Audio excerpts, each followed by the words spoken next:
Halo teman-teman, di sini kami akan sedikit memberikan informasi mengenai anatomi fisiologi rambut. Di sini kalian tahu nggak sih apa itu rambut? Rambut merupakan helaian seperti benang tipis yang tumbuh dari bawah permukaan kulit. Rambut ini merupakan produk keratin yang dihasilkan oleh folikel rambut. Strukturnya menyerupai tabung panjang dengan epidermis pada ujung atas.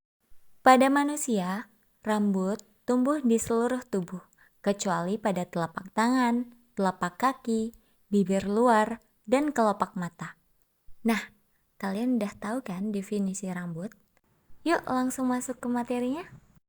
Jenis-jenis rambut.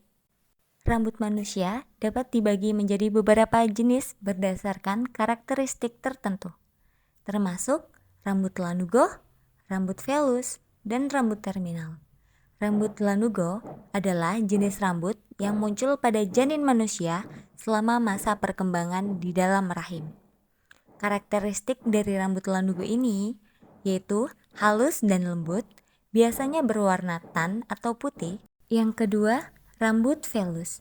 Rambut velus adalah jenis rambut halus yang tumbuh di seluruh permukaan tubuh manusia. Dan yang ketiga ada rambut terminal. Rambut terminal adalah jenis rambut yang lebih kasar, tebal, dan lebih gelap dari rambut velus.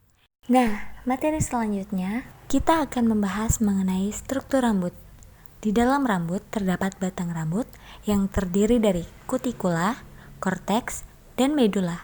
Kemudian bagian yang kedua ada akar rambut yang terdiri dari bulb, papil rambut, otot penggerak, dan kelenjar lemak serta keringat. Kemudian di bagian akhir dari rambut ialah ada folikel yang terdiri dari lapisan-lapisan epidermis. Yang pertama ada kulit ari yang merupakan lapisan terluar dari batang rambut yang terdiri dari 6-8 lapis sel gepeng, seperti genteng dengan tepi bebas mengarah ke ujung terminal batang rambut. Kutikula ini berfungsi sebagai proteksi, memudahkan rambut untuk disasak karena kutikul yang tersusun dapat saling berpegangan dan menentukan besar kecilnya daya serap zat cair pada rambut seperti sampo, conditioner, obat keriting, cat pewarna rambut, dan bleaching. Yang kedua ada korteks. Korteks merupakan bagian utama batang rambut yang tersusun atas anyaman padat sel kortikal berbentuk kumparan seperti benang halus yang terdiri atas filamen keratin dan anyaman protein yang disebut fibril. Dan yang ketiga ada sumsum rambut atau medula. Medula merupakan inti rambut yang terdapat di bagian terdalam lingkaran konsentris batang rambut. Terdiri atas komposisi spons keratin menyerupai korteks dengan rongga udara dalam berbagai ukuran antara rambut satu dengan lainnya tidak sama. Nah, masuk ke bagian akar rambut. Yang pertama ada bagian bulb atau umbi rambut. Umbi rambut ini merupakan bagian pangkal rambut yang tertanam di dalam kulit dermis, berbentuk bulat kecil, putih, dan bening. Umbi rambut ini mempunyai hubungan dengan pembuluh darah dan saraf halus. Yang kedua ada papil rambut. Papil rambut ini merupakan bagian rambut yang terlindungi di dalam bulb atau terletak di bagian terbawah dari folikel rambut. Di antara sel-sel papil terdapat melanosit penghasil zat warna pigmen yang akan disebarkan ke dalam korteks dan medula rambut. Yang ketiga ada otot penggerak rambut atau yang biasa disebut dengan erector pili muskul. Otot ini berfungsi untuk menarik folikel rambut sehingga rambut halus dapat berdiri ketika mendapat rangsangan dari luar maupun dari dalam tubuh. Dan yang keempat ada kelenjar lemak dan keringat.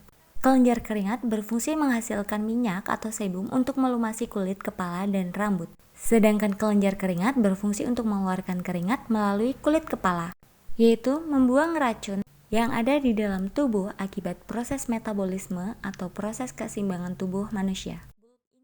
Nah, kemudian masuk pada bagian akhir struktur rambut, yaitu ada folikel. Folikel terdiri dari lapisan dalam yang berasal dari sel-sel epidermis dan lapisan luar berasal dari sel-sel dermis. Nah, folikel rambut merupakan kesatuan dari akar rambut dan jaringan lapisan pembungkus yang mengelilinginya. Jumlah folikel rambut manusia dewasa sekitar 1 juta di kepala dan 100.000 diantaranya ada di kulit kepala atau scalp. Bentuk rambut manusia ada 3, yang masing-masing memiliki karakteristik tersendiri.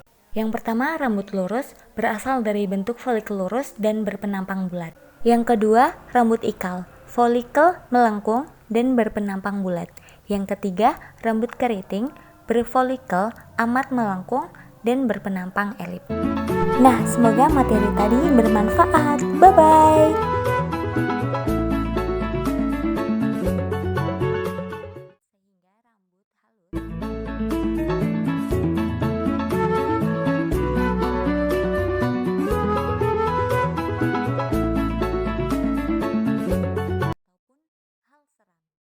Nah, yang keempat ada kelenjar lemak dan keringat. Kelenjar lemak berfungsi menghasilkan minyak atau sebum untuk melumasi kulit kepala dan rambut.